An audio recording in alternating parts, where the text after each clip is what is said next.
तो ये दुआएं अजीब व गरीब हैं, इंसान की ज़िंदगी में नामुमकिन को दुआ मुमकिन बना देती है। लेकिन मासूम फरमाते हैं सदका दे के दुआ मांगो, दुआ जल्दी कबूल होती है।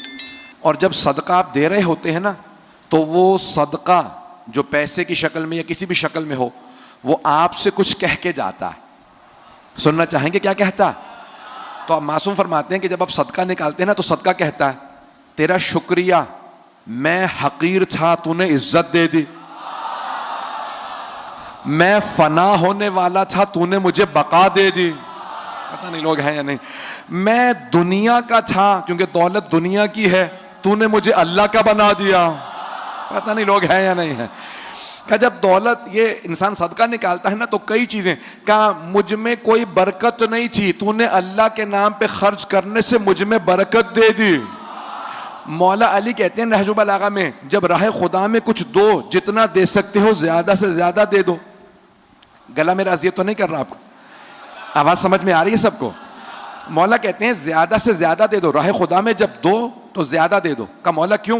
का क्योंकि तुम जिस किसी को भी दे रहे हो वो दुनिया में लिए फिर रहा है तुम्हारा, आखिरत में तुम्हें मिलेगा। मैं सोच रहा था मुझे वजाहत करनी पड़ेगी भाई, आप लोगों का हुस्न समात बहुत बुलंद है।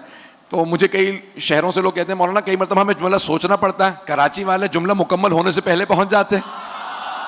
अब मैं एक जुमले इसकी थोड़ी सी वजाहत कर दूं।